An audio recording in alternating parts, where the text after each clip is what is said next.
Hey everyone, it's me, Mary or Hawk. Welcome back to another video.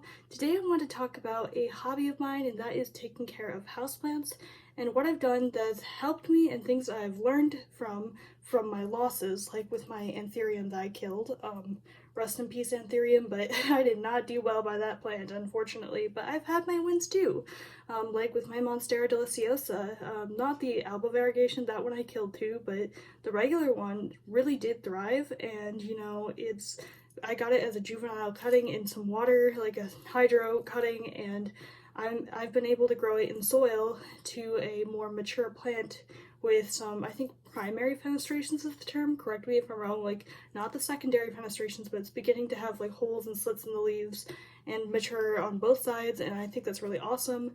And I wanted to share with you guys what I've done successfully and things I've learned from in regards to taking care of houseplants, and also some affordable ways you can take care of your houseplants too, be it tropical or otherwise. So the first tip that I have, and yes I do have a script, is to not overwater your plants. I made this mistake really badly in the beginning, and I gave my Monstera deliciosa some root rot, which is something you're looking to avoid. So if you find yourself like, because a lot of people in the beginning they're like, oh, I gotta water my houseplants every single day. And I understand if you have like a really dry environment that's not very humid, there's not a lot of moisture in the air, and you have like terracotta pots or something, and the plant legitimately dries out quickly. But if you find yourself watering the plant every day and that top like inch or two of the like inch and a half of the soil is not dry, you might get your plant some root rot or some health problems. So if you notice your plant beginning to brown fast and becoming mushy and limp, you might have root rot.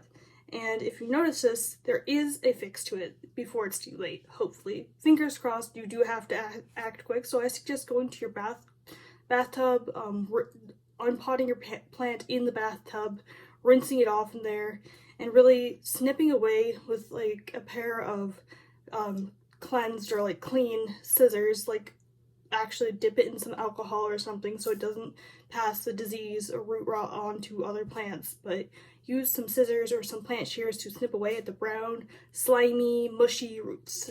If you see black, brown, mushy, slimy roots, those are generally rotted, so you're going to want to snip any questionable roots like that and leave the white roots be. Because at first I thought the white roots were like fungus or something and the brown was from soil.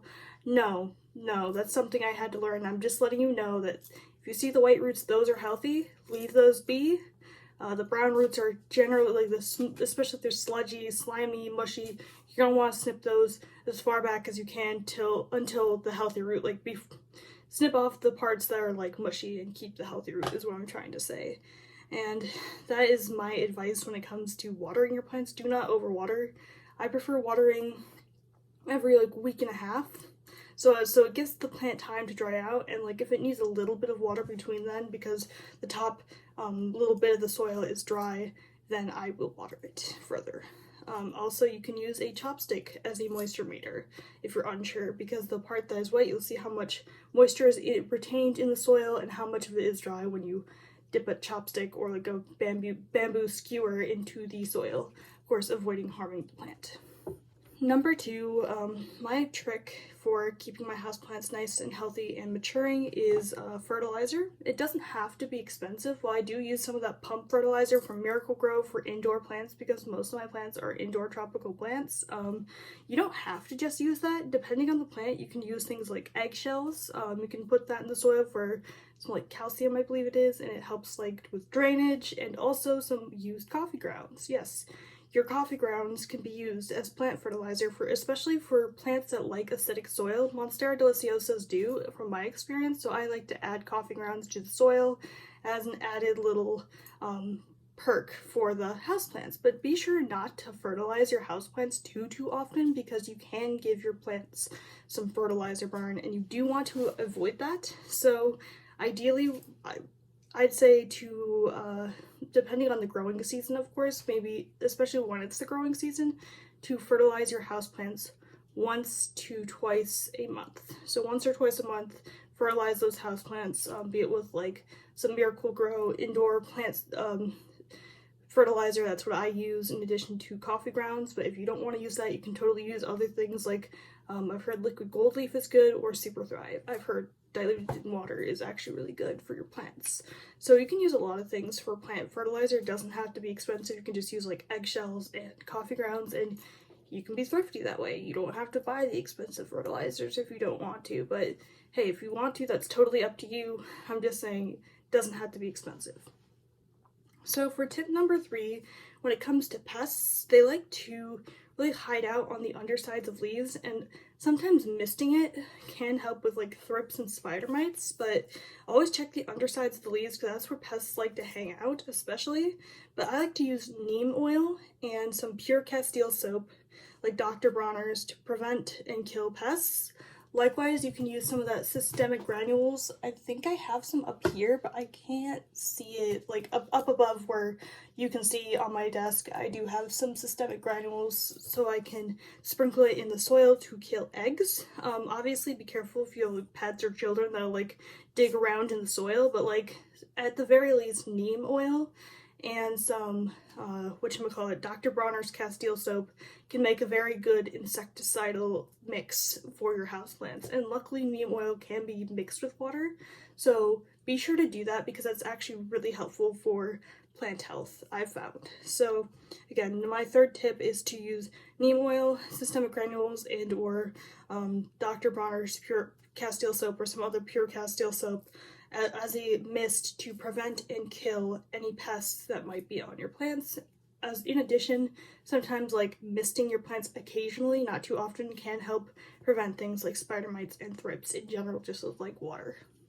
My fourth tip is, well, no plant likes being overly root bound. Some plants do like to be root bound a little, that is true, but don't overly root bound your plant and stunt the growth of your plant. Also, make sure your pot isn't too big for your plant either, like the nursery pot or the pot you're using.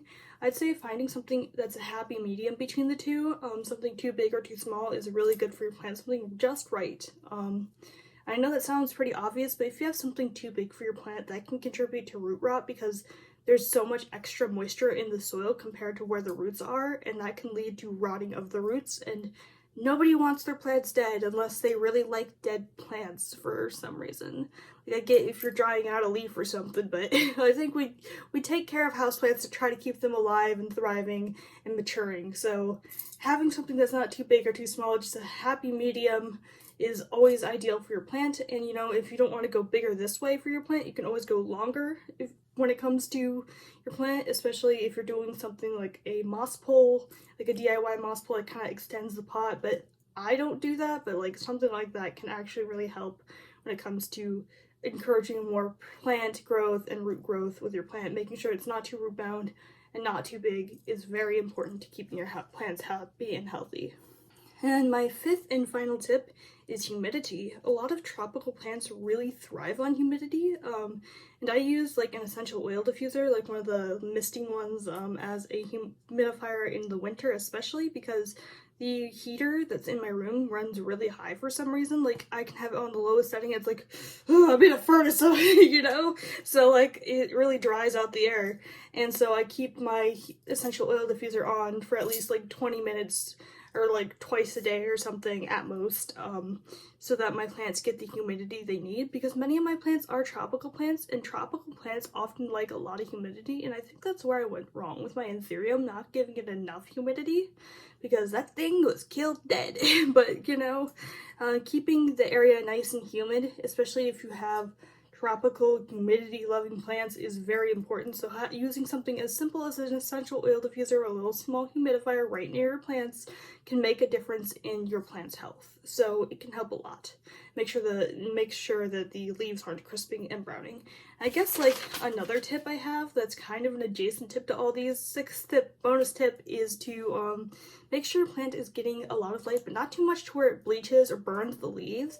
But using something like a grow light or two, or like one of those big grow lights with the multiple heads, can actually make a huge difference in your plant's growth and health. I find that the amount of light they have, while it's a lot, it does help significantly with plant growth, and it hasn't burned or scorched the leaves too badly, and when it has, I adjust as needed. But getting those telescoping ones that you can like put into your plant pot so you can make it go bigger as the plant grows taller is also a good tip for keeping your plants happy and healthy.